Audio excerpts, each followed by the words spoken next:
दोस्तों, एक बार फिर मैं आपके लिए लाया हूँ बहुत ही मज़ेदार जादुई कहानी। यह कहानी शुरू होता है कोलकाता के पास बसे एक छोटे से गांव से। वह एक बहुत ही सुंदर गांव था और नदी किनारे बसा हुआ था।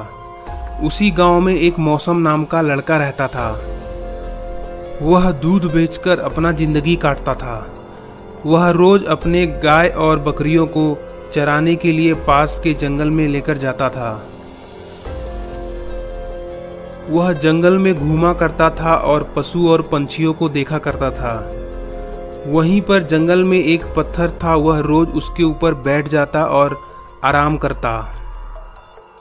वह वहां पर लेटकर कुछ पंछियों को देख रहा था और सोच रहा था, काश मेरे पास भी पंख होता, उड़ने में कितना मजा आता।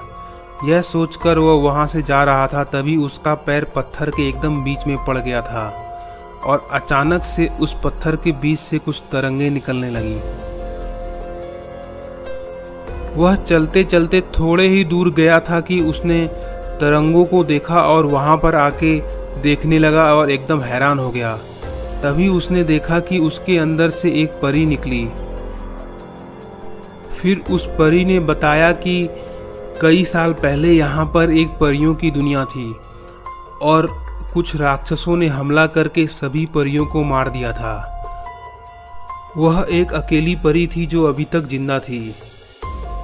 उसके बाद मौसम और वह परी बहुत देर तक बातें करते हैं और मौसम कहता है कि वह एक पंछियों की तरह आसमानों में उड़ना चाहता है।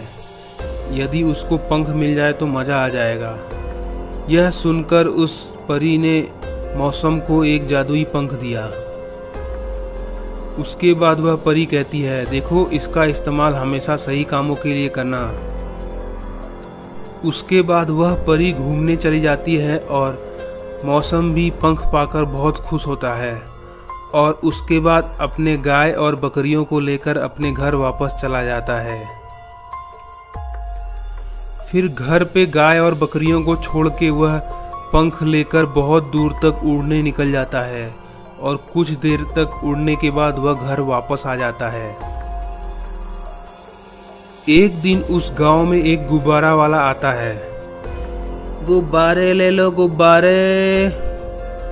यह सुनकर सभी गांव वाले बच्चे वहां पर इकट्ठा हो जाते हैं और बहुत सारे गुब्बारे खरीद लेते हैं।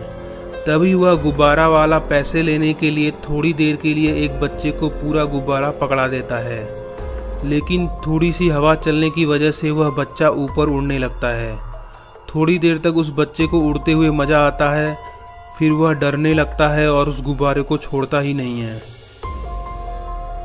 बाकी बच्चे उसको बचाने के लिए उसका पैर पकड़ लेते हैं और उसको कहते हैं गुब्बारे को छोड़ने के लिए, लेकिन वह छोड़ता ही नहीं है डर के मारे और सीधे उड़ते हुए नदी के ऊपर चला जाता है।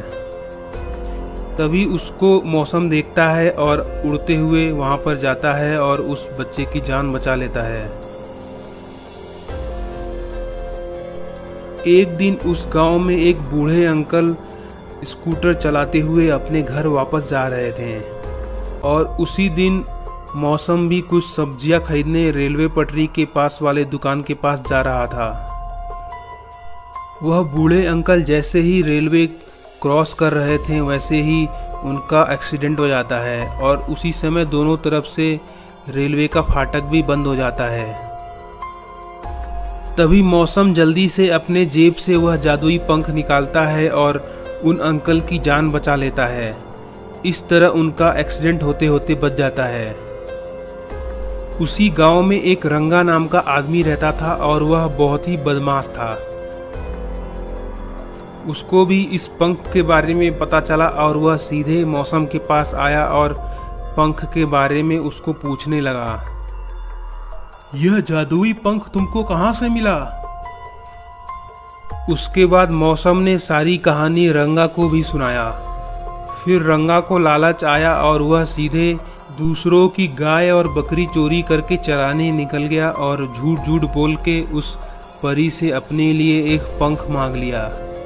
उसको भी परी ने एक पंख दिया। उसके बाद वह खुशी खुशी उड़ते हुए उस पंख से चोरियां करना शुरू कर दिया। पहले तो उसने एक जीप चोरी किया, उसके बाद उसने छुपकर एक पूरे एटीएम को ही उठाकर जंगल में ले गया और पूरे पैसे निकालकर वापस उस एटीएम को लाकर उसी जगह पर रख दिया। वह एक कंस्ट्रक्शन का काम करता था और वह घर बनाने का ठेका लेता था। देखो, तुम चिंता मत करो, सारा घर कुछ ही महीनों में बन के तैयार हो जाएगा। उसके बाद वह छुप कर देखता, जो भी आदमी अपने घर से कुछ दिनों के लिए बाहर चला जाता, वह रात में उनका घर जादुई पंख की मदद से चोरी कर लेता। इस तरह उसने धीरे धीरे बहुत सारे घरों की चोरी की। रात को छुपकर वह बहुत सारे घरों की चोरी कर लिया करता था। इस तरह कुछ दिन बाद उसने बहुत सारे घरों को वहां पर लाके रख दिया। इस तरह उसको घरों का बनाने का खर्चा नहीं लगा। घरों के गायब होने से पूरे गांव वाले परेशान थे और वह मौसम के पास आकर घरों की चोरी होने की बात बताने लगे। फिर यह बात मौसम ने जाके उस परी को भी बताया। उसके बाद परी ने अपने जादुई शीशे में देखा। शीशे में देखने के बाद परी और मौसम को पूरी बात समझ में आ गई। उसके बाद जब रंगा एक घर चोरी करके वापस आ रहा था, तभी परी अपने जादू से पंख और उस घर को गायब कर देती है। इस तरह रंगा पानी में गिर जाता है और किसी तरह तैरते तैरते किनारे पर आता है। रंगा ने जितनी भी चीज़ों की चोरी की थी वह वापस अपने जगह चला जाता है और उसको बहुत नुकसान होता है। इस तरह उसके हाथ से घर बनाने का कॉन्ट्रैक्ट भी चला जाता है। जादुई कंकाल, जलपरी और जादूगरनी की कहानी। यह कहानी शुरू होती है सुंदरपुर नाम के गांव से। उस गांव में चारों ओर हरियाली थी और वह गांव एक जंगल और एक नदी के पास था। वह जंगल बहुत ही घना था। वहां पर चारों ओर बड़े बड़े पेड़ थे। उस जंगल के बीच में बहुत दूर एक छोटा सा दुनिया बसा हुआ था, जहां पर छोटे छोटे इंसान रहा करते थे। वहीं पर एक जादूगरनी रहा करती थी। वह छोटा मोटा जादू किया करती थी। वह रोज कोई ना कोई सामान चोरी करके अपना जिंदगी काटती थी। वह बड़े इंसानों के दुनिया में जाकर वहां पर कोई भी काम की चीज मिल जाती, उसको चोरी कर लेती। इस तरह काफी दिन बीत गया और वह रोज चोरी करके अपना जिंदगी काटती थी। लेकिन एक दिन वह कुछ सोना चोरी करके जंगल के पास से जा रही थी। उसने देखा कि जंगल में एक पेड़ है और उसके अंदर जाने का एक रास्ता भी है। वहीं पर कुछ छोटे दानव बकरी उठाकर लेकर आ रहे थे। इन छोटे दानों को देखकर वह जादूगरनी घबरा गई और वहां से भागने लगी। लेकिन वह छोटे दानव अपना बकरी छोड़ के इस जादूगरनी के पीछे पड़ गए। जादूगरनी काफ़ी देर तक भागती रही, लेकिन कुछ देर बाद उन दानों ने उसको पकड़ लिया। फिर वह जादूगरनी पीछे जाकर उन दानों पे हमला कर देती है और वह चारों दानव मर जाते हैं। उसके बाद वह जादूगरनी उस पेड़ के पास बने रास्ते के अंदर जाने लगती है। उसके अंदर जाके जादूगरनी देखती है कि चारों ओर छोटे इंसानों के कंकाल हैं। उसको लगता है कि जरूर उस दानव ने इन सभी को अपना शिकार बनाया होगा। फिर वह जादूगरनी अपने शक्ति से सारे कंकालों को जगाने लगती है। कुछ देर बाद सभी कंकाल जग जाते हैं और वह जादूगरनी सबको अपना गुलाम बना लेती है। उसके बाद वह जादूगरनी उन सभी कंकालों को लेकर बाहरी दुनिया में आ जाती है और उनको अपने चोरी के काम के लिए इस्तेमाल करने की सोचती है। इस तरह रात को जब पूरा गांव सो रहा होता है, तब वह जादूगरनी उन कंकालों को लेकर चोरियां करना शुरू कर देती है। गांव में पहले बहुत छोटी छोटी चोरियां हुआ करती थी, लेकिन इस बार तो बहुत बड़ी चोरी हुई। उसी गांव में एक टिंकू नाम का आदमी रहता था। वह आदमी बहुत ही समझदार था। वह कुछ ना कुछ बनाता रहता। इस बार उसने एक उड़ने वाली पतंग बनाई। गांव में बड़ी बड़ी चोरियां होने के कारण सभी लोग परेशान थे। एक दिन गांव वाले टिंकू के पास आते हैं।